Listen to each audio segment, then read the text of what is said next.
What's up, guys? Welcome to Operation B, the podcast. I am your host, Jamie Thurber, and I am here to take you on a journey of deepening, of expansion, of understanding more about who you are and why you're here and how to operate in an optimal way that allows you to do what you want to do, feel how you want to feel, take care of yourself truly, and support everything that your heart desires.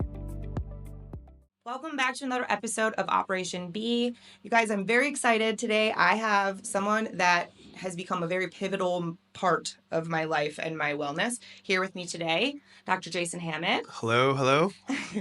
He is a co-owner, and there's four of you, right? Yep. Of the Wellness Connection in O'Fallon, Missouri, and then there's another location now in Winsville. Yep. And so I'm going to read you guys a little bit about his history really quick, just because I think it's important. And then we'll get into a lot of the core reasons why I wanted you to come on today. I love this. This is like the verbiage is so good. A passionate healer, devoted family man, and relentless advocate for natural wellness. As a clinical director at the Wellness Connection in O'Fallon, Dr. Jason brings over 20 years of chiropractic experience, specializing in structural correction and regenerative therapies. His work is rooted in the simple but powerful belief the body is designed to heal when given the right support. But what truly sets Dr. Hammett apart is his character, grounded, energetic, and driven by purpose. He lives what he teaches, maintaining a disciplined lifestyle that includes fitness, mental focus, and gratitude. He's a marathoner, Ironman finisher, and lifelong student of personal growth. That was very nice. Right? I appreciate that. I was looking and I'm going, okay, Dr. J, I know 1,000 things, not 1,000 things, but I know enough about you. I know 1,000. But I also, close. I also don't, it's not like I study your history and how many years you've been a doctor and exactly. I know what you do because I've been through a lot of it. Yeah. Or one of my family members has at this point. And so to give you guys some context as to how we met, my brother, who is awesome. And he's a man of, I don't want to say he's a man of few words. Like, he talks plenty, but he's not one to just share a ton. And so when he tells you about something, like he recommends something, it means something. Like, I listen. And we have this thing, unfortunately, in our family where a lot of us have dealt with some sort of health thing, whether it was an injury that didn't get fixed properly or something. And so I knew he had pain, and he had back surgery in college and things like that. And so he kind of knew a little bit about what I was going through. Honestly, at that time, I didn't share much with him about my own symptoms and pain and things like that. And I had recently finally had gotten the relief from the nausea, the chronic constant nausea. And I knew that I had more capacity available now to try to figure out what else was going on. And Jesse was like, you need to talk to Dr. Jason. And again, I'm like, well, tell me more. And he didn't have a whole lot to say other than, you see how much more active I am and how much healthier I am. And I was like, yeah, because he wasn't very active as like a teen. As a child, he was. Teen in like early 20s, he wasn't. And so there was a drastic difference, you know, and I thought maybe it was just like the kids, and like Stephanie's very into the gym and things like that. But what it really was is that you were able to make him move again. And so I thought, okay, let's do it. And I had Tony, who, as you guys know, is like basically a doctor and is the reason that I'm well at all, because honestly, he's like, you have to figure this out. Yeah. Okay, help me. Yeah. And so anyway, we wound up at your clinic, and the moment I walked in, it was different. Oh, I appreciate that. It really was. Thank you. It matters. Like Appreciate that. That's awesome. Something that, as a person who does operations, I remember telling you this, like, once we got to know each other a little bit better, but I'm like, as I sit here, I can see the systems working. I'm a systems guy. I do like systems. I like them a lot, actually. And it works, though. And we'll just start there for a second. Yeah. What's it like being in a business where it's not like it's just you and a couple other doctors? You have a good amount of staff. Yeah, we do. And you pretty big team. Keep a really beautiful vibe there always. You also, the systems work and they're consistent. I've very rarely been there, and I'll tell you guys a little bit about my treatments and how often I was there at a time, you know? Yeah. And very rarely do I see it alter. How do you do that? How do you manage that? Well, part of it, though, is, one, first and foremost, is it's intention, right? Intention, right? Yeah. So you've got to recognize that there's a controlled chaos that you can't control for Hmm. every variable. But first and foremost, I have to set it up for what works best for Jay, Hmm. right? And as you alluded to in that very kind like intro, and as my family will attest, and all my friends I grew up with, I am definitely a routine system, disciplined dude. And yet, when I have that structure, it allows me to be the artist within it. Yeah. So there is an inner artist. There is a little bit of a free spirit, as you know, like there's someone who's deeply emotional and connects and inspires and motivates, because that's just what I think my God calling is. Hmm. But there's the physical structure that I have to create to get that basically creates me to say, okay, all the boxes have been checked. We're good. Now I can be the artist, right? Yeah. So it starts out with the intention of what do you want the patient, the customer, the client to experience. Yeah. And then you start to reverse engineer it. And then you borrow from other experiences you've had in your life, whether it be a really nice restaurant, a really nice massage, spa, a Hmm. nice hotel. And then you start to say, how do we integrate that into our office? So then you create that framework and then you train on that framework. Hmm. So that's the one thing that I would argue that most service-based businesses, I'm shocked when I meet with other guys who own businesses that are in the service industry, they don't train. Yeah. I mean, training is something that we do every week, like non-negotiable. Hmm. Once a week for sure. There's a scheduled time, and then multiple times throughout the week, I'm grabbing my docs and my staff, and I'm spot checking. And they're like, Okay, "Hey, that listen, makes like this sense. happened. I heard this," Hmm. and I don't make them wrong. I don't, as you again know me as a person, is I'm not the destroy people. I'm the build people up guy. Yeah. So I'm never going to embarrass them in front of a staff or another staff member or a patient. I would never do that. Hmm. But I said, pull them aside and say, hey, listen, I noticed XYZ happen. And I give them a real life example. Like, here's an example real quick. One of my team members just started to work in a different part of the office where there's more front facing duty, right? Okay. So there's people coming in the door, they see her and she's got some type of drink, water or juice or something, but it's in like an Emo's cup. Mm. And run this entire gorgeous front desk, this custom placard, It is very beautiful. thousands upon thousands of dollars The spent on branding this. is on Yes, point. all of that's intentional. I'm not bragging about the money, but it makes sense what I'm about to tell you Yeah. next. And they got an Emo's cup. And Mhm. I just said, hey, listen, I don't mind you drinking water, that's great. That's what we promote. But I said, the Emo's cup. I said, what do you say if you need to, I'll buy it for you. But let's get a nice mug or something. And I go, let me just give you an example. Let's just say you went to the nicest hotel in town, and you roll up in it, and the front desk, the lady's dressed all nice, and behind it you see a big Pizza Hut styrofoam cup or a Quick Right, Trip. right, I right. said, it kind of just devalues the entire experience. Does that make sense? She goes, yeah. So it's these little spot trainings Mhm. that have to be done because, as you've also alluded to, it didn't start off as big as it is. Sure. So as we've evolved and grown, you also have to continue to say, does that system still serve us? Hmm. And Hmm. if not, how do we? Because the end goal of the system is how do you improve the experience for the end user, Yeah. you, patient, Hmm. and then how do you also make it efficient for our team, not efficient, effective for our team Yeah. to be able to do their job. So it's constant evolution, constant reevaluating if it's working, and then you always have to train this system. Yeah. Always. It makes sense. I think there's multiple things. I mean, I've seen you do it actually. Because here's the thing, guys. When I started my treatment, my spine literally was like a zigzag line.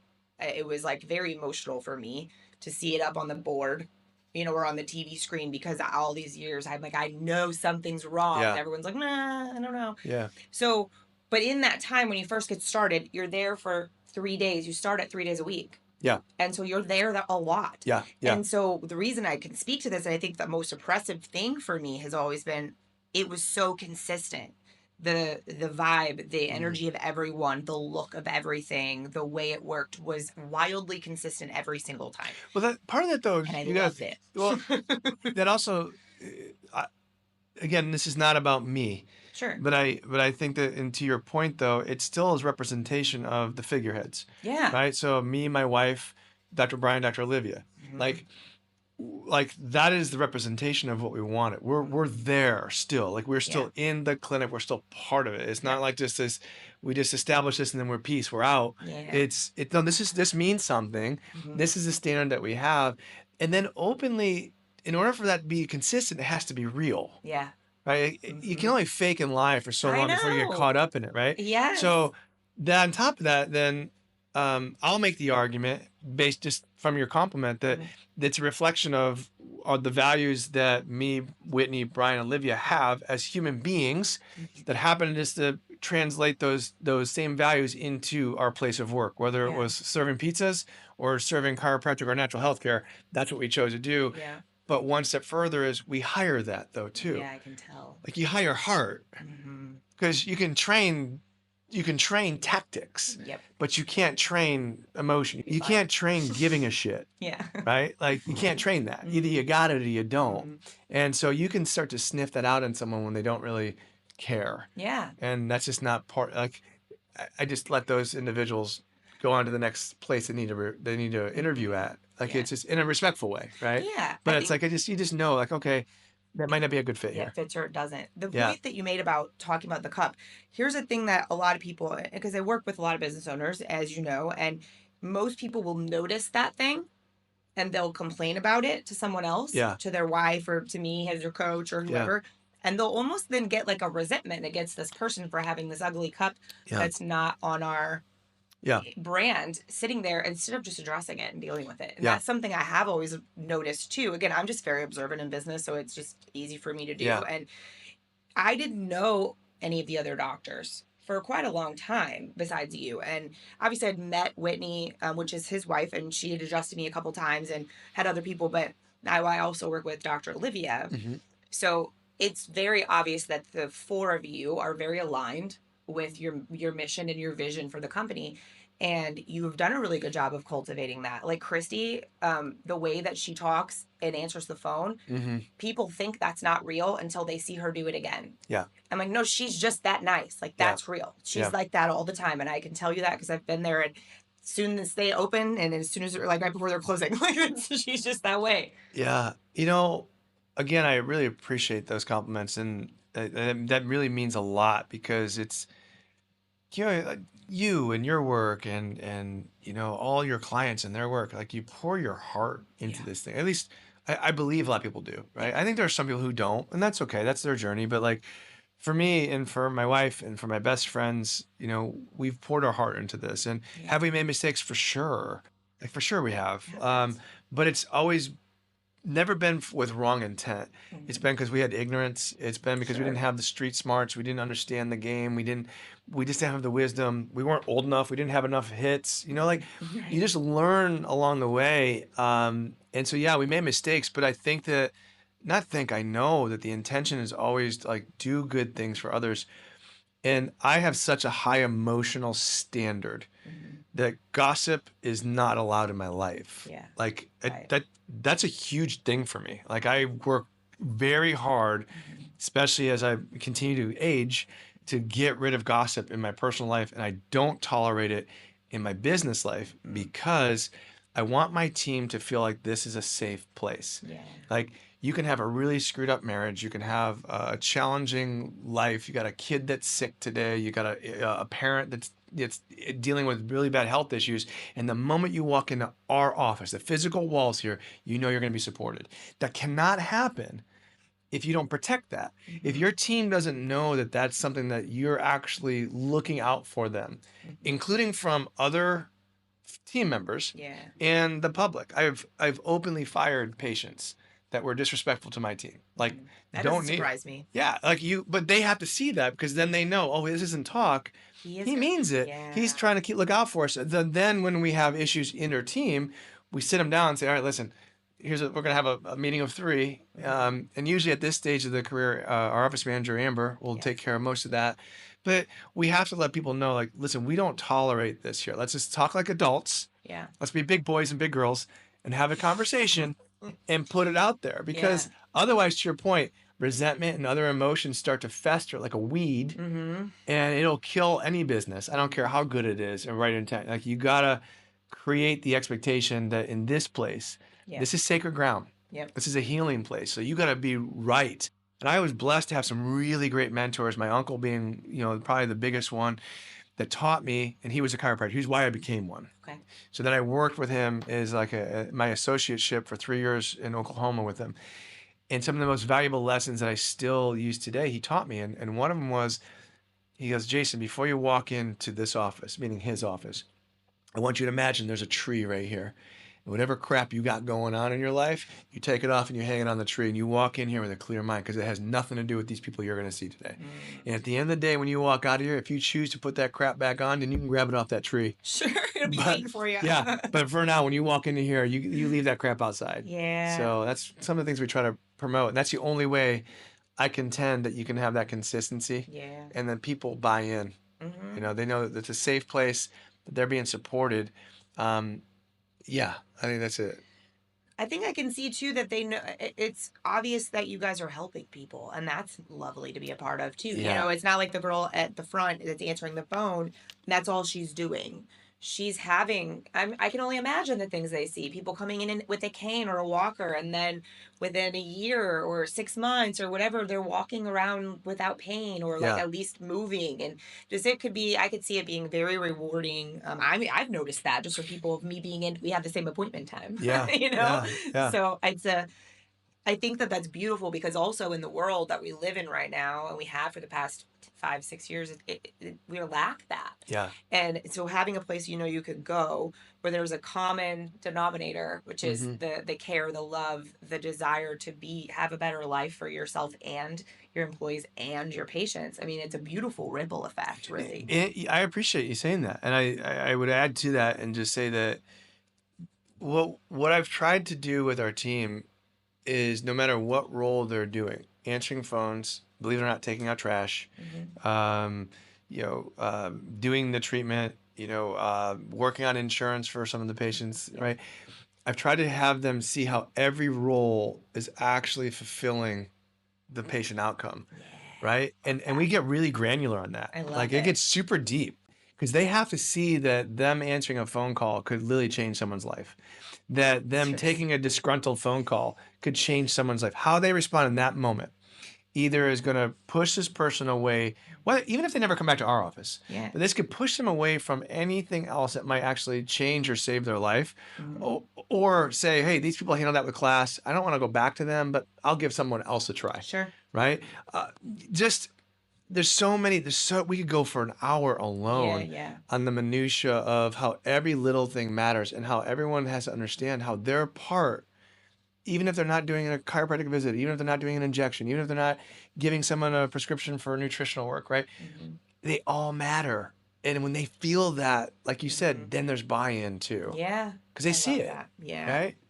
You know what's funny is that, I mean, partially this is by design, but again, it's going to make this whole episode might be like, Jamie's making Dr. Jason feel really great about himself. Hey, I was going to say, so much if I'm compliments. ever having, which I do, if I'm having a crappy day and I'm down in the dumps, I'm kind of depressed, I'm like, James, can you just go ahead and read that bio again? Because that was awesome. Right, you need to remind me, like, this is working. Yeah. Because as you're talking, I'm thinking about how crucial all of those parts are. Because when I first came there, I could have very easily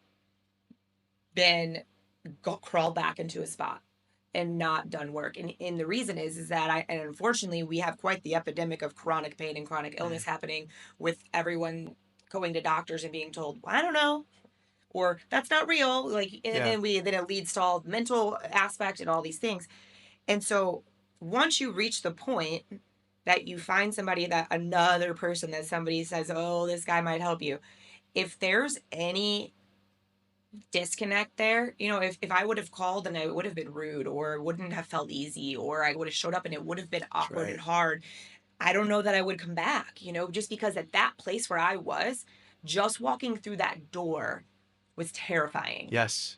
It really, truly was. Yeah. And then I remember coming in. I mean, I've been to chiropractors many times honestly. So Dr. McLean was my family chiropractor in Florissant.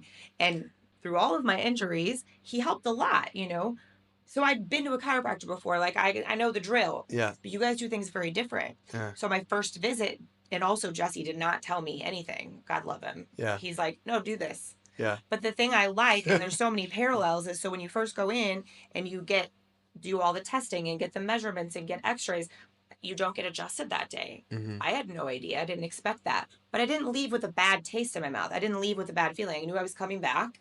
I knew I was bringing my support person, so bringing Tony, and we were going to talk about it. Then I was a little more nervous for the second appointment because then I'm like, I don't know what to expect. Yeah. And but the way that it's set up was able to create though enough support there where I was like, oh, this is different. This Mm-hmm. isn't bad and it's different. So I'm going to see it through and I'm going to find out what they have to say to me. And in that process, I feel like, and I know when I talk about having chronic illness and not finding an answer for so long online, I get dozens of messages every single time of people like, how do you stay positive? How did you stay productive? Mm. How do you do this? Like, I wish I could find this, that, or the other thing. And it's just so it is so common. And I give advice as much as I can, but the thing I tell people is look for something that's different than practices and things you've seen and had happen to you before, and be willing to not give up on yourself. Yeah. The thing that you do that fits perfectly into, and I remember in our first meeting, so guys, when you first go in, I don't meet Dr. J the first time. I get my x-rays and my evaluation, and then we met the second time and go over all the results. And so as we're doing that, you found out what I do for a living, and then there was like an instant shift Instant. between the two of us. Yeah. We were like, okay, we're totally on the same page. Yeah. I remember that day. Yeah, Yeah. because the buy-in Yeah. is, there's obviously a financial exchange because there were services. And what I know about what the work that happens there, and now I see on the functional medicine side also I'm doing, is that you could provide me the perfect everything. Mm-hmm. And if I don't do my part, my result is going to be altered by that. Yeah. And so I tell anybody I've sent there, don't go until you're ready to do your part. Yeah. Because if you don't do your part, you're doing their gift a disservice because it's wildly different. And that was big to me, of me to know, okay, there's something I can actually do to contribute to me feeling better, because there never was before. Yeah. That's a big part. There's a lot in there to unpack. There's a couple of things. Can I add? Yeah, please, There's a number of things. So, again, I know you speak to a number of types of business owners, and I think that you hit on something that was really important.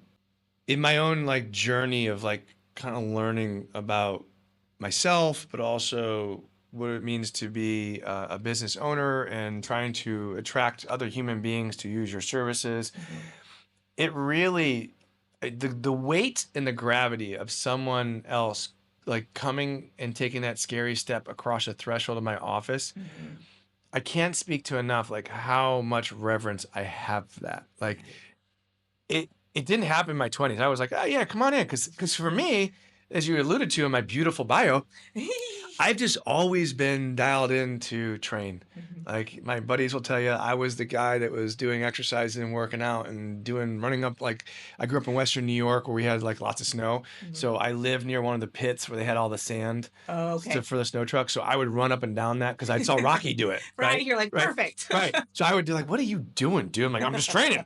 Right. So like for me to go and seek out some advice on how to be more fit or be healthier or try this new cutting edge thing, that wasn't a big deal for me because that was just who I be, right? But I realized that most of our culture isn't that way, and it's really scary. And people are really going to protect their own self-esteem because they don't want to be judged. They don't want to be, told they were wrong. And so I'm extremely sensitive to that, what you just said about the state where people are coming in. And openly, I'm not a business coach, but I will tell you, as a guy who audits by me going into another business and seeing how they respond, I would tell any and all of your clients out there to really get in that place where you understand and deeply respect the amount of courage it takes for anyone to pick up the phone or to walk into your place of business and just inquire about what you do and how it might solve a problem in their life. We are way too trivial with other people's energy, their money, etc. We just I don't know what it is in our culture. We're just like people expect it. because you got a shingle and you sell like light bulbs Yeah. or coffee or a chiropractic adjustment or foot care that you should be walking in here wanting to throw me money. Mhm. Like this is not how it works. Mm-mm. Like in a relationship, you don't just because you roll in and you got a nice looking suit on doesn't mean you're gonna get the girl in the bar.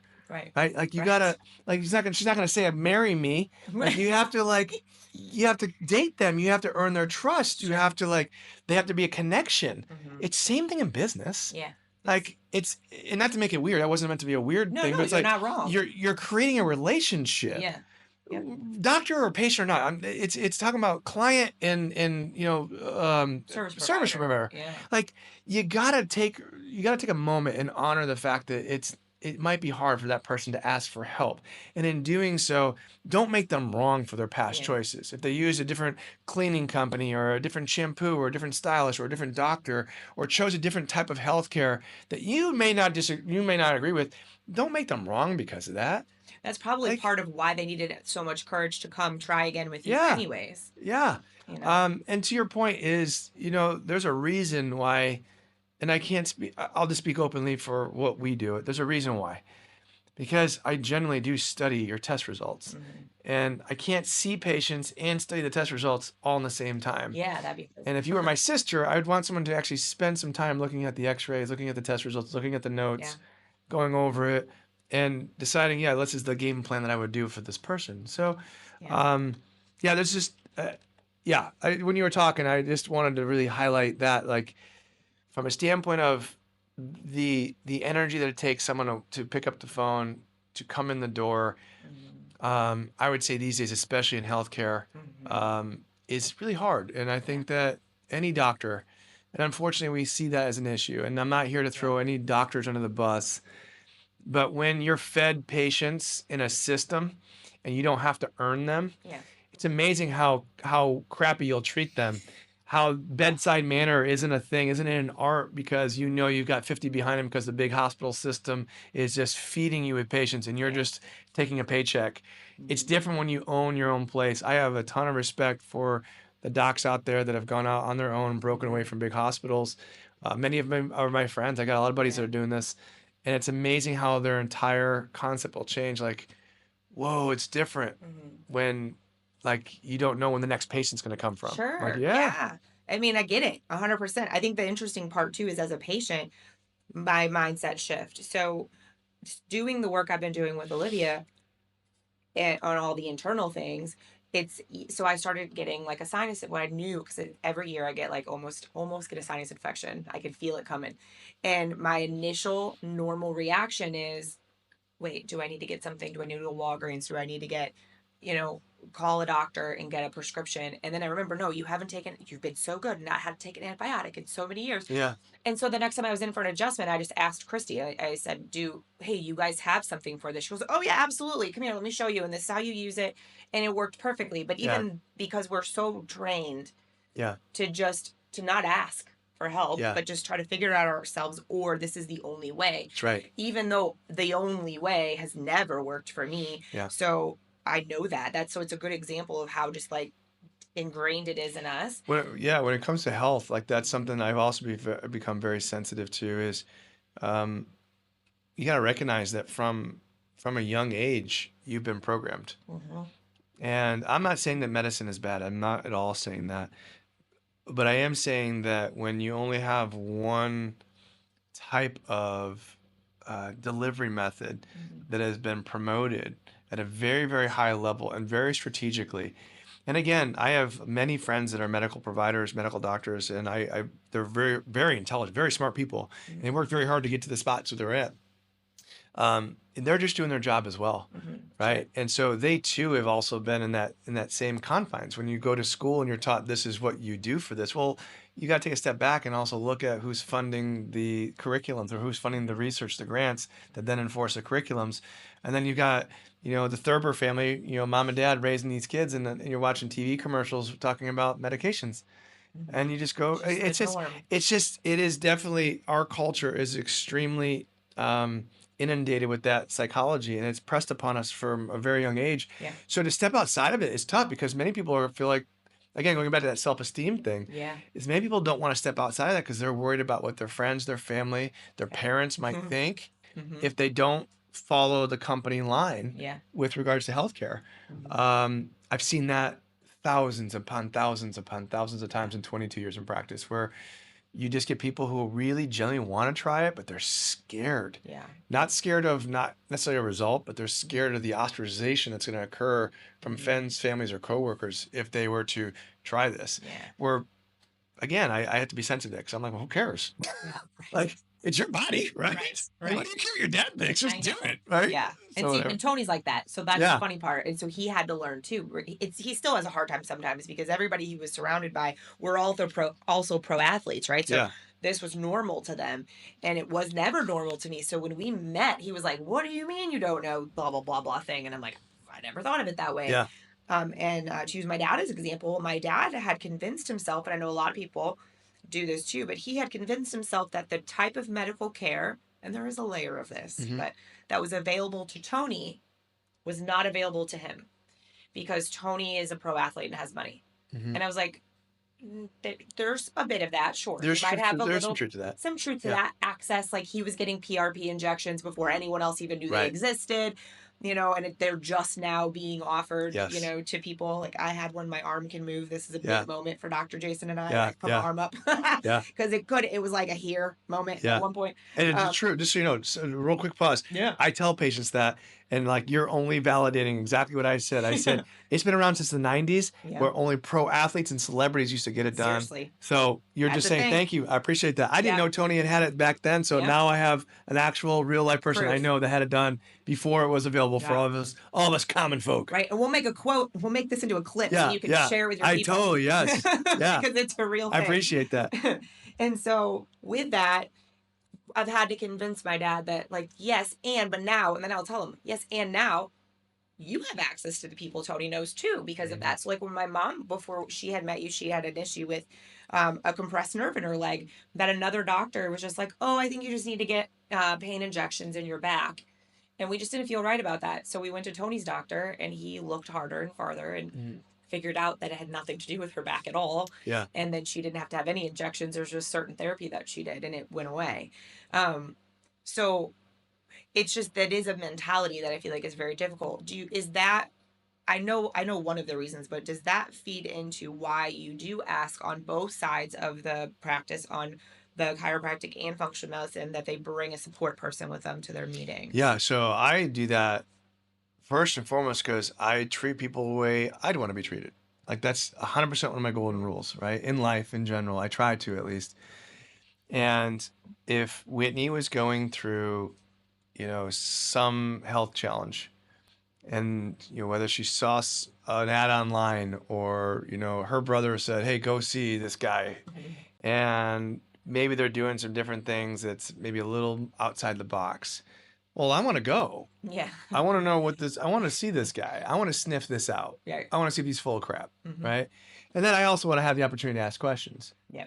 Now, coming from a family, so my brother, I'm not sure if you knew this, my brother had really severe rheumatoid arthritis as a child. Like he had juvenile rheumatoid arthritis. So it was significant. Like almost lost his foot. Oh wow. Yeah, like bad. So growing up in Western New York, in the town I did, we didn't have major hospitals that could accommodate his needs. So oftentimes we would take trips to either Buffalo or Rochester, New York, for doctor's visits. Okay. So I share this with you intentionally because even this is in the 80s, we dealt with a lot of medical bills. Mm-hmm. And at that time, still insurance was covering most of everything. Mm-hmm. So and we didn't have means. I didn't come from means.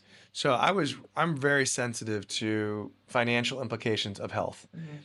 And I'm also sensitive to the fact that many of the things that we'll do in our office are not covered by insurance. Yeah. So I wanted to make sure that the patient, when they have someone with them, one is privy to getting a feel of the office, asking the doctor, the provider, the questions, even being skeptical. It's okay. Like Right. we just met. You should be skeptical, right? No, seriously. Yeah. And ask those questions and let your gut tell you. Does what I'm saying make sense? Yeah. Does the plan I'm putting forth make sense? And if you feel that I'm full of integrity, then let's lean in one step further.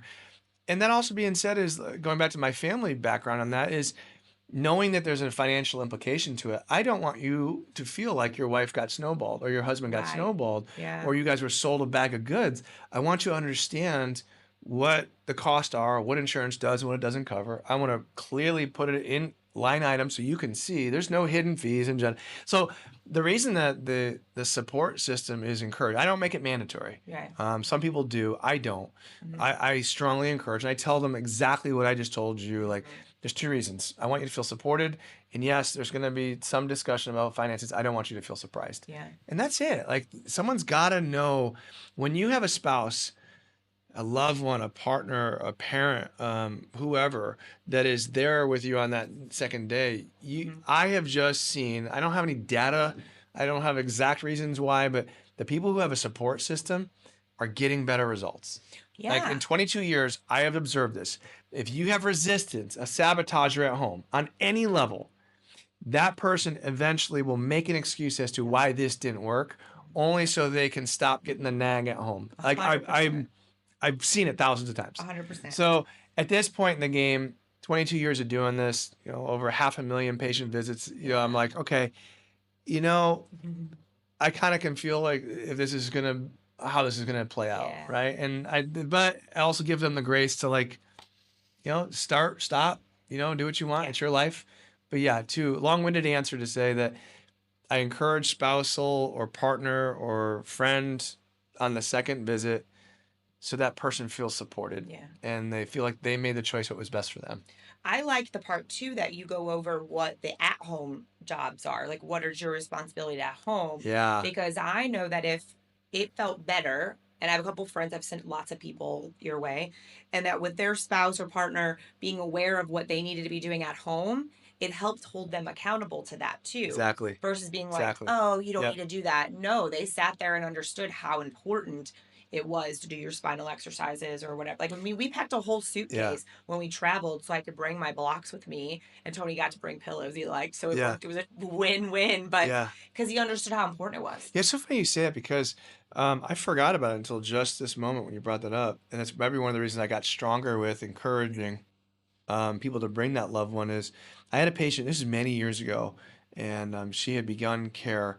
And at the time, there was a different device that I was recommending for the neck to work on improving flexibility of the neck. And it looked a little weird. Mm-hmm. And she got ridiculed by her husband.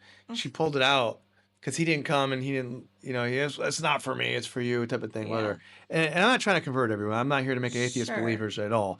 But that being said, is he didn't come to look at our X-rays. Wasn't involved in any of the orientation or additional classes that we teach, etc. And he criticized her or made fun of her for doing the neck exercise. And I remember her shortly after that stopping the neck exercise. Yeah. And it's interesting you brought that up because had he been there, even if he never wanted to receive care, which is fine, Yeah, but I he don't. understood. Yeah, he would have said, okay, that's my wife's X-rays. That's why she hurts. That's why the doctor is asking her to do that weird looking stretch. Yeah. I'm not going to make fun of her. I'm going to Yeah. actually support her on it. Yeah, I know. yeah, it's a shame. It's interesting because so that kind of brings me to a couple points that I want to say about my own experience for people who haven't heard me talk about it. Not everybody has, but also to understand there's layers to chronic illness, pain, whatever it is, chronic energies or injuries. When no, I can't say I can't say it It's today. okay. It's okay. Injuries There you go. You today. got it. Jeez, Get it. my lord. So what a lot of people don't talk about is the emotional and mental piece of that puzzle of having something going on long term that is just chronically there in everything that you're doing. So when I finally walked into your office, and because I felt like I did, fairly good on my flexibility tests and things, like I'm like, okay, this is fine. And then you put the X-rays up on the screen, and it took me about 3 or 4 days to even really be able to talk about it outside of that appointment. And Tony could not understand. Very similar to you, where he's just like, this is great. This is great news. Look how great this news is. And I'm like, what? Look at my Yeah. poor body. Like, Yeah. oh my God. You guys, when I say zigzag line, like I'm actually going to have them put a frame of it, actually. Yeah, I will okay. give them the picture. Okay. Because it is not, I am not joking. Top to bottom, zigzag. from lots of injuries, lots of Yeah. falls, all kinds of random Life things, in general, life though. things. Yeah. Gravity, aging, everything too. And so, and then I remember the two of you being so excited about the fact that I had no degenerative Yeah. and I'm like, okay, like that's great, but look at my spine, Yeah. you know? And Yeah. so later on, him and I talked about it, and he was like, I didn't understand why that would make you emotional. And I said, so there's a few aspects of it. Number one, I've been working very hard to find some compassion for this body that I used to hate because it made life so difficult. Mm. And that is very emotional in itself. And you're like, oh my God, you poor thing. Like, of course you hurt. Like, Yeah. of course you do. And then this side of like, somebody finally listened. And you were the second person that listened to me ever and wanted to help me in all the years. The first one was not very long before I met you. And I had the same reaction with him. And he was like, I don't understand. And I was like, you're the first person who offered to assist me with symptoms. Hmm. And it was my GI specialist. Yeah. And he's like, really? I was like, yeah. No one else was like, oh, you're chronic, you're ill every single morning, you're nauseous constantly. They would just move on to the next thing. Instead, he was like, well, that's terrible. What can we do about that? I'm like, Yeah. what? You're willing to do something about this? It's Yeah. crazy. So the aspect of that, and partially I want people to know that because they're not alone. I know I'm not the only person who's told you these things before Yeah. either, but there are people out there that are willing and able to look at your whole system and help you. And I know what it's like to feel like that's not possible. I want to tell everybody about the first time you and Tony met at my appointment. It's the best. So We were talking about oh this my God. before we started today, too. Yes, It's and great. It's a and I great thought, story. when we were talking about being in the room, I'm like, all right, let's tell the Tony story for a little Yeah, entertainment this is great. purposes. This is awesome. It is. It's so funny. So you guys, Tony is wildly intelligent. Indeed. Very More much than so. more than people expect him to be. Mhm. And so he's also massive, right? So he comes He's a big barreling dude. into a Yeah. room and he sits down, and he did come for all the reasons that you just said you would go with Whitney. That's all the reasons he was there. Yeah. Even if that wasn't encouraged, he still would have done that. And he sits in any of my appointments and questions my doctors, which is fine. But I like it because I don't always think of those things, but I also it's hard. I can digest what you're saying to me, but it's hard for me to tell him, like Yeah. regurgitate it to him.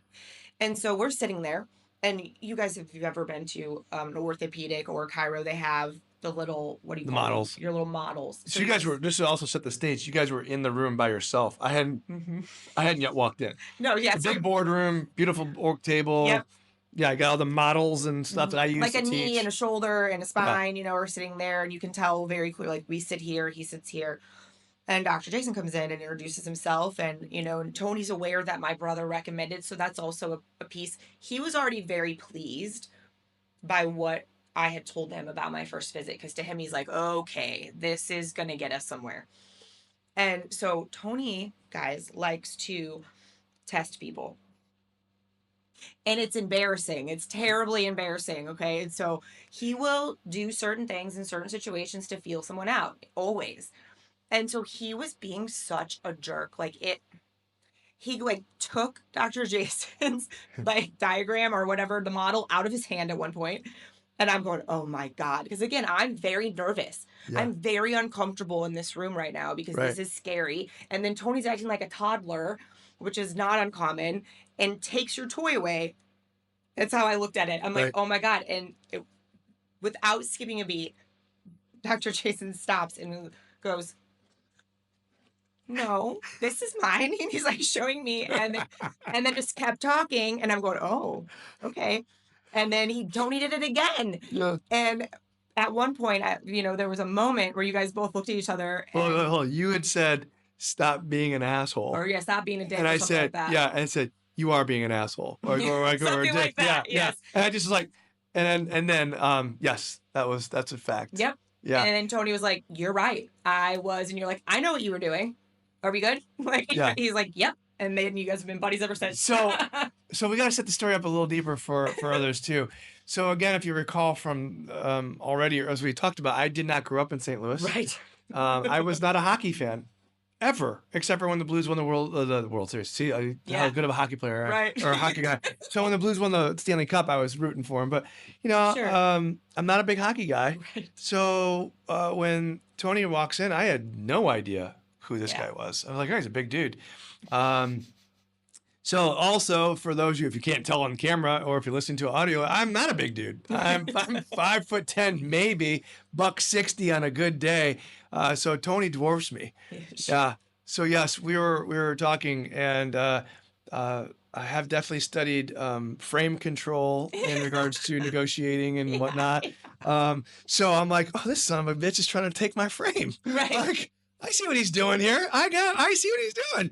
And so yes, Yep. we had a nice little carefrontation. Yeah. But yeah, to your point, we end up. He's super cool, dude.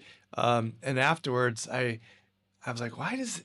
Because he had said a couple of things like, yeah, I grew up in Canada, and then because he was saying stuff, if you remember, About and he being was an like, athlete or something. being an I didn't athlete, say and he was anything. very intelligent. I was like, man, do you have a background? He goes, no, I was a pro athlete for a while, and I've had a lot of injuries. I was like, okay. So I put two and two together, and then I'm like, why does that name sound familiar? So I and I Googled it. I love it. I love And it. then he popped up. All these And I funny was like, videos. yeah, all these funny videos. And I was like, and then I put a text out to a couple of my buddies that were old hockey players and friends and Kairos. And I go, guys, I just called this guy, and I put a screenshot of him up there. I just called him. His fiance just did a report of Vines with me, and I called him an asshole.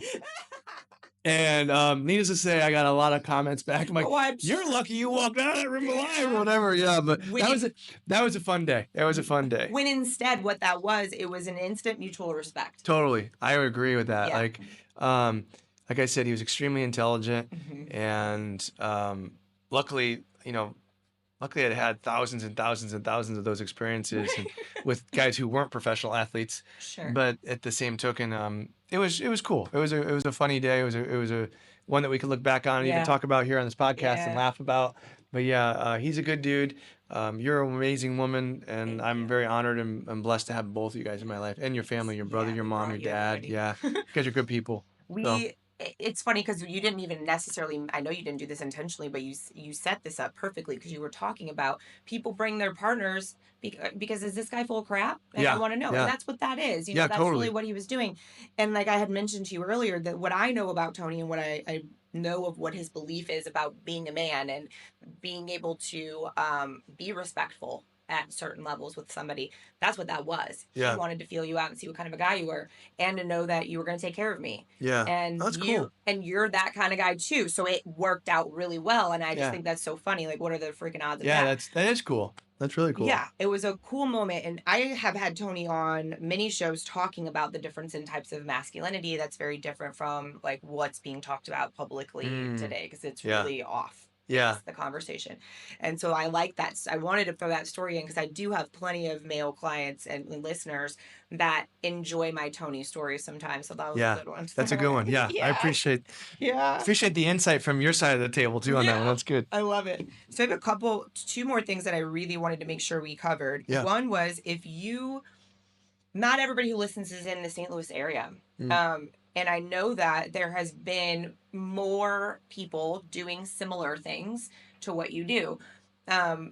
If you were talking to somebody who doesn't live here and can't come in and have you be their chiropractor and do their adjustments in their program, what are a couple things that you would suggest people to look for in finding somebody? Gosh, yeah, good You question. know? Yeah. I'm thinking, what can we give them that can help them at least do a little? So I have shared what I'm about to share with you. I've shared with many friends. I've shared with people that their family have reached out to me because they're in like Ohio and they just they're concerned, and maybe they come in with their family because they're visiting in town. They get an exam. I meet with them just because I care about their family. It's like, yeah, let me meet with you. I know you're not gonna become a patient, but let me see what I find. Here's the advice I'd give. You have to, as you said about your experience in our office, and again, I'm very humbled and appreciative of your words. You have to go into that environment and you have to meet the staff and the doctor. And it doesn't have to be the exact same type of work that I do, but you have to feel that that doctor has done everything he can to listen to you, to examine you the right way, to get to the root cause of your problem, and then has a clear plan moving forward with benchmarks or landmarks to make sure you're on the right track. Okay. I have, I'll just leave it at that. I think that when people are going in, if you're just if the doc's not displaying confidence, not arrogance, Yeah. huge difference, as you know. Sure. Like Yeah. confidence of I've been here before, I've seen this before. I'm not downplaying your pain, Right. miss or sir, but I'm here to let you know I got enough reps to know, hey, you're in the right spot. Yeah. I've done these tests. This is what I'm finding, Mm-hmm. and here's the game plan to I think, based on my experience, will help you. Yeah. And that's the biggest thing is I tell patients you got to make sure when you walk in that room that you feel that there is a wisdom and experience that doctor is displaying, Yeah. and in a bedside manner that resonates with you. Yeah. And then on top of that, you got to make sure that all the office interworkings are transparent and make you feel good and don't make you feel icky, Yeah. because that's the biggest thing. Yeah. So That makes to a your lot to of your sense. listeners that might not be local, we have to examine the role of structural health. We don't do a good job in our culture. Explain to them what you mean by that. We're great at getting mammograms. We're great at getting blood work and colonoscopies and yearly checkups, etc. But we don't do anything for our structure until there's a problem, and then it's very triage. Meaning, we'll go to our primary care. He'll say, go to 3 or 4 weeks, 6 weeks of PT, and then that's it. Yeah. And I have nothing against PTs. I love PTs. We work wonderful with PTs. But, chiropractic in and of itself is going to be different. It's going to be more of a proactive approach. It's going to be looking at the structure and the balance of your spine and all the joints. Are they moving correctly? If your joints aren't moving correctly, they're going to wear down faster. Period. End of story. Hard stop. Right? And that's not, I didn't make it up. Yeah. So, but what happens is we don't think about it until those joints are already arthritic and painful. But that's still not too late. Like, you still got to get those joints to move effectively, even in the presence of arthritis. Yeah. And then once they are, you got to keep them moving effectively. It's like losing weight for your wedding and then going back to the crappy diet you had before and wondering why you don't like how you look. Right. Right? It's the same concept. We have to give reverence to structural health. That means working on our joints, working on our spine before there's a problem, or if there is a problem, then addressing it and then preventing it from spreading to other parts of our body. Yeah. So anyone out there, friend, family member, listener of yours, I'll just say openly, find a good chiro that you trust. Find one that resonates with you, that will look after your skeletal, your structural health, your preventative structural well-being, and find a frequency that works for you and for your needs. Some people it's once a week, some people it's once a month, some people it's once every couple of months, but you got to be consistent. Like, there's no way you can predict anything if there's not a consistency to it, right? It's very true. I mean, with my own body, I know it and I feel it and I can tell certain things and it's along the way. I mean, the thing that I also really like about doing the fact that I did chiropractic first before I started the functional medicine, I don't know that I would have been able to handle the functional medicine if I was still in as much pain as I was well said. before. I don't know that I would have had the capacity to do the protocols and go through all the pills and some of them don't make you feel good. And so if I would have had that on top of pain, it wouldn't have happened. So sometimes it's interesting you say that. Sometimes we have cases though where it's the opposite. Yeah, I where would see that. they're so inflamed on a cellular level, like from just systemic inflammation, that we send them over to the functional medicine side to work on calming that down. My cousin's doing this right now. Okay, yeah. So that we can actually start to work on the physical, like maintenance and structure. Yeah, makes sense. One thing I feel like I feel called to share. Yeah. You alluded to it a couple times in regards to other doctors and kind of just getting brushed over. Sure. I'm not here to stick up for those docs, but I do think it's important that people, as consumers of healthcare, get an understanding of what the game is, and so they might have a little more grace.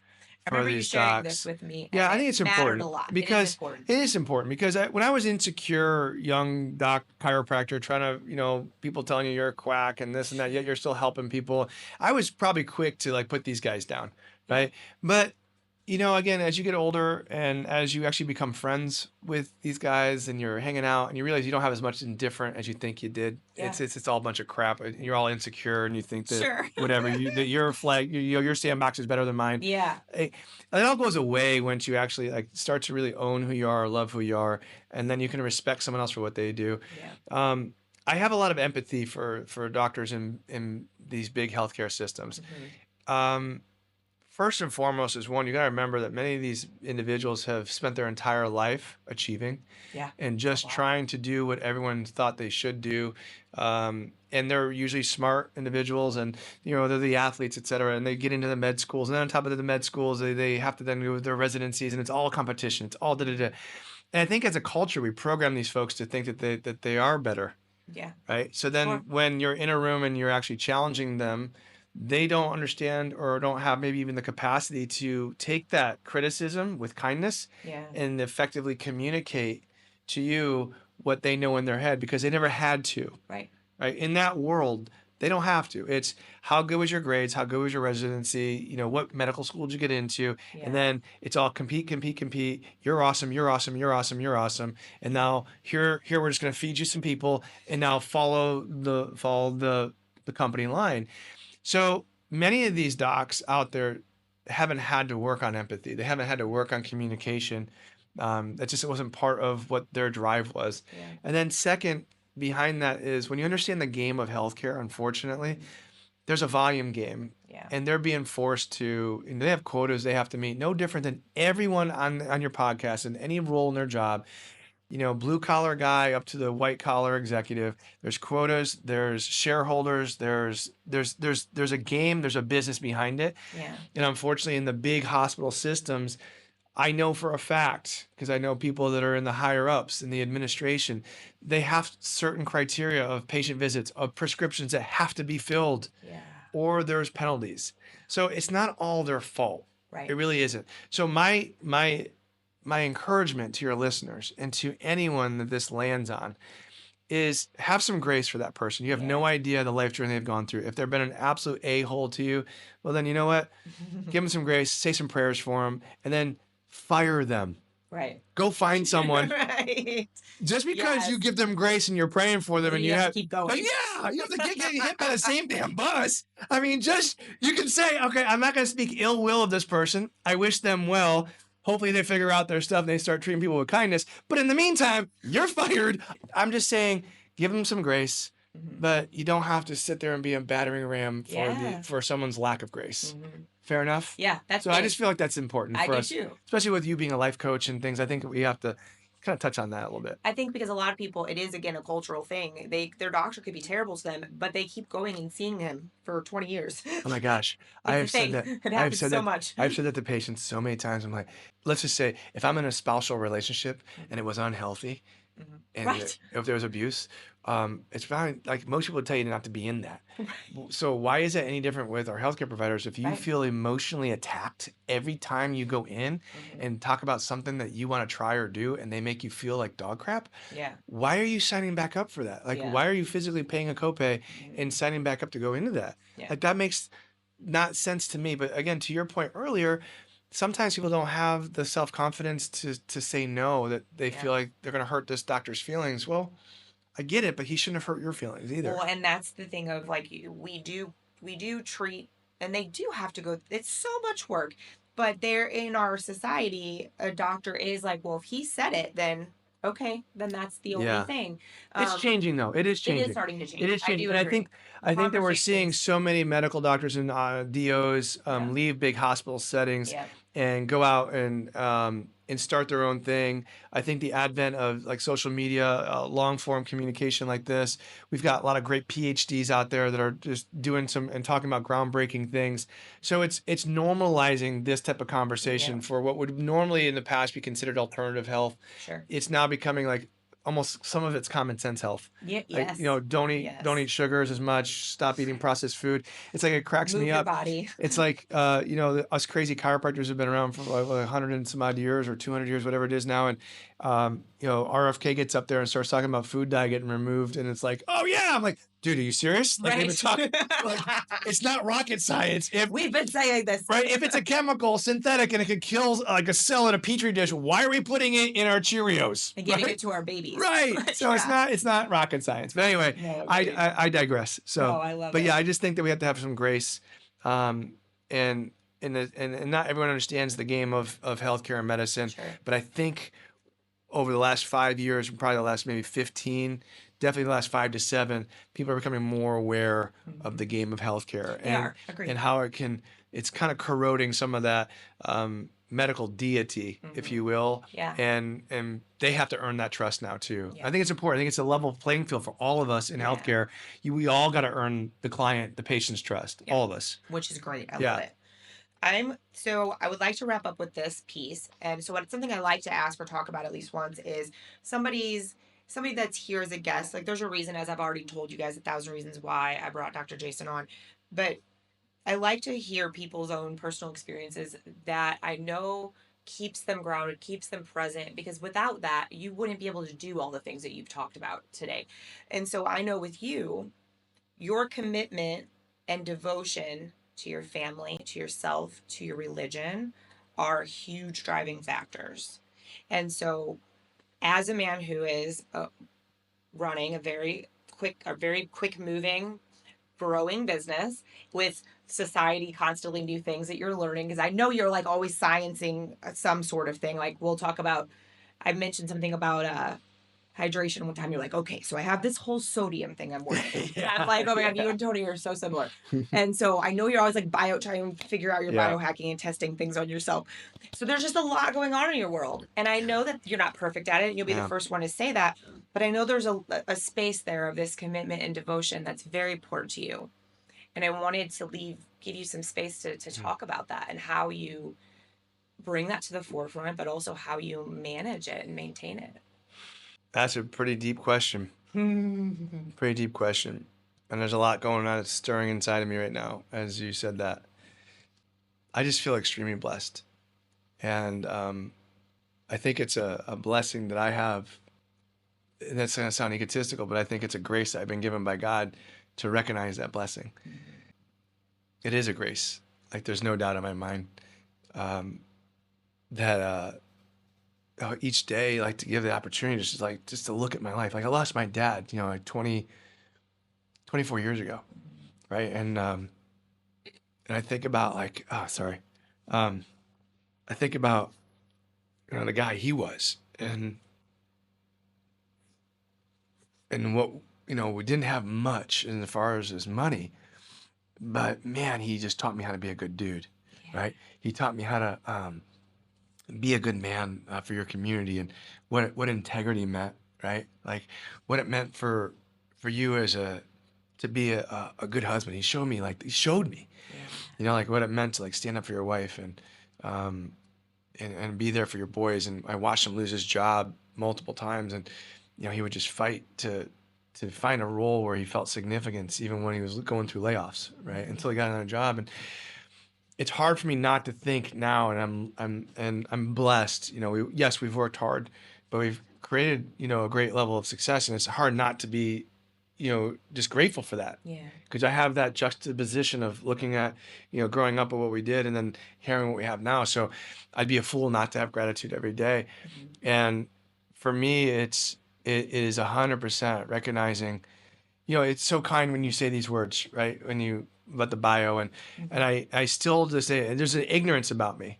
And I think that's a part of it too, maybe is there's an ignorance that when people are like, oh yeah, I saw your ad. I'm like, oh yeah, I forgot. Like, oh, I heard about your clinic. I go, really? Like, I'm still surprised. I love it. I'm like, we've been in town for 19, 20 years, right? And I'm like, people are like, oh, I've heard about you guys. I'm like, really? Like, it's just like, and I'm like, no crap, Jay, because you've got marketing everywhere, right? And so it's like, yeah, but there's an ignorance and there's just an absolute, there's set time every day. For me, it's my morning time, right? There's rituals that I've committed to. Again, I'm a systems guy, Yeah. right? So I have a prayer chair, right? So every morning I start my day off. The first 45 to 60 minutes of my day is what I call coffee with God. Yeah. So I brew a cup of coffee and I sit down in my prayer chair and I thank God for being in my life, and I have conversations with him. I'm a devout practicing Catholic, so I spend the next time in rosary and deep prayer, and I pray for people. I bring people to my awareness. I bring my staff. I bring my patients. I pray for you guys. Like I'm praying in the morning. I pray for my staff to be of good intent today, so we can be there for you guys and our patients. Pray for my family that's gone away from, a faith, right? I pray for my dad who's in heaven, I hope, right? I Yeah. pray for the people we've lost, my father-in-law who I just recently lost. Like, so it's that. It's looking at times when I get away from that, Mhm. when I get too caught up in worldly anxiety, Mhm. which I've shared with you. Yeah. Um, and it has happened. The last couple of years, Mhm. especially summers, I've spun. I've gotten a little bit anxiety based, and as you know, we have a big family. I have Yeah. 4 kids. My mom lives with us. Okay. So we got 7 people in our house. Yeah. Right, it's a big house, right? Like there's a lot of energy in that. Mhm. Like I meant big house, like a lot of Well, I mean, energy. if they have any energy like their dad, then yeah. Yeah, they look like their mom and they act like me, which is Oh, bad, right? gotcha. Yeah, yeah. So, but yeah, so there's been times when I've fallen away from that state of grace, and I can only focus on like the busyness, Sure. and I know that's not a healthy place. But it's, as you saw, like clearly getting emotional about it. It's like when I can just focus on like what's really important, Yeah. and openly. I mean, to be straight up, losing my father-in-law last December. It was my wife's family split up, so I have 2 father-in-laws, right? So I lost one of the two, and seeing what happens again in an instant. I was there the whole time, Yeah. and it put things in perspective yet again for me. Like this is all make believe. This is all doesn't matter. Right. All the stuff that we're really stressing about, really, at the end, it doesn't matter. Like I'm with him one moment, and then within a few days, he's gone. And then every possession that might have meant something is now going to be distributed to grandkids or sold or Sure. whatever. It's just stuff, Yeah. right? But what it taught me is just what really matters is how you make people feel. And maybe like you said earlier, what's that positive ripple effect? Like so, like my dad at the end of his life was filling vending machines for his livelihood, right?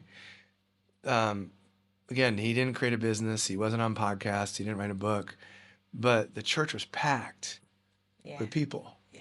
you know?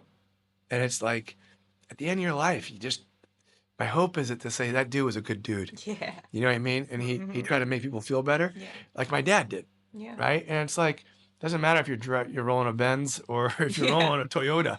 It's like, how did you make people feel? And so your question, the reason I immediately started stirring up emotions, I just thought of my dad, and I thought of the life lessons and 20 some odd years of doing this work and the constantly working on myself. Because man, if you don't love who you are and who you see in the mirror, the devil's lying to us constantly, trying to tell us we're not good enough, trying to tell us we're not enough, not making enough money, not making enough impact, not pretty enough, not good enough, not strong enough, not big enough, right? And it's real easy to like fall into that trap. And so the opposite is just like continue to like give thanks for what you got, whatever you got, whatever gifts you got, try to maximize them, try to help people, try to make the most of them. And then the biggest other trap I look to try to not fall into is comparison. That's good. Comparison is Yeah. definitely the thief of joy. It's hard. So Yeah. like when I compare myself or my life journey to others, Yeah. it can make you feel elated in this fake bravado, which isn't healthy, Right. or make you feel like you're not enough because you haven't done or achieved or whatever this other dude has, Yeah. right? So the centering aspect that you've picked up on is intentional. It comes from a lot of prayer work, a lot of meditation, a lot of self-improvement work, and recognizing when I've got icky feelings that Yeah. you can't cover them up with alcohol, you can't cover them up with drugs, you can't buy a new car, buy another house, something, and expect it to go away because it's still going to be there. Like that demon's still going to be there. You got to face it. You got to run into it Yeah. to get through it. So I appreciate you asking that question. I didn't intend to cry on your podcast.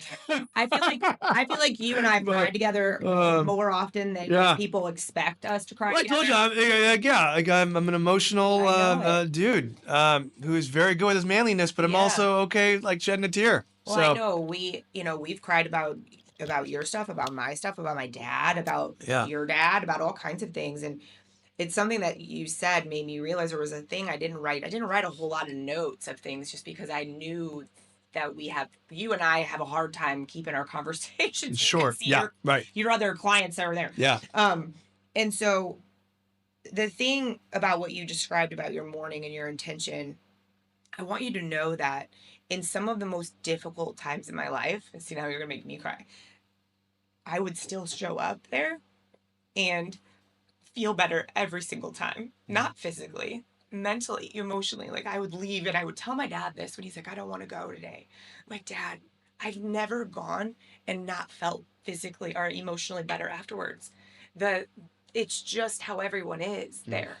And it's not pretend, it's real. And you can't go in there in a bad mood and leave in a bad mood. It just doesn't happen. I've even popped in just to get my supplements and leave feeling better. Like it matters. I tell people when I explain to people the connection you make with your patients, I tell them about the day my dog died. And I skipped a week, and then the next week I came in and I was laying face down on a table, guys. Okay. He didn't even see my face, and immediately, like, you'll touch like my shoe or something, usually let me know you're in the room. Yeah. And what's wrong? Something's wrong.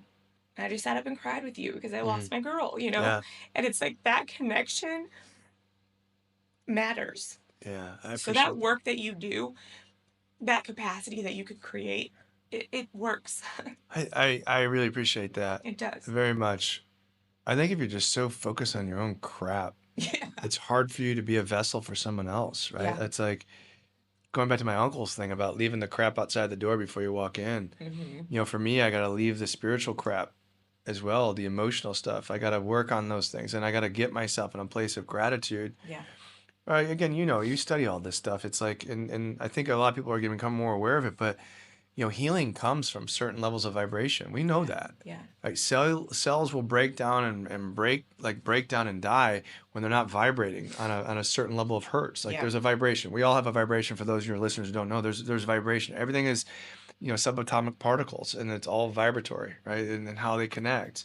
This is well established in quantum physics. Mm-hmm. But it's like we vibrate as human beings Mm-hmm. at certain frequencies too. Yeah. Sadness and happy, joy, gratitude, they're all different. Love, they're all different vibrations.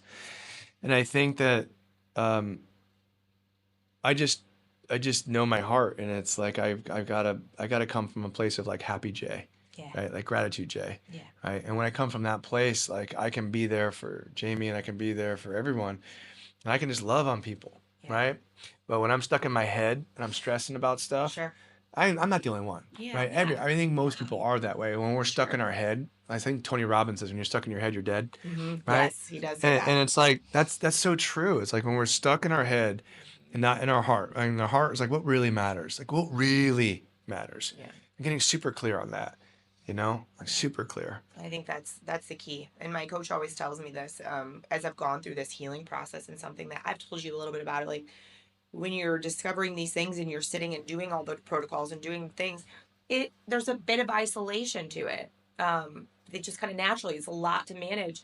And I remember her telling me, she was like, I know that that's possible, or that's necessary right now, but I can't wait until you get to this spot where you get to realize how much the connection that you have with other people and that you get to have with other people is healing.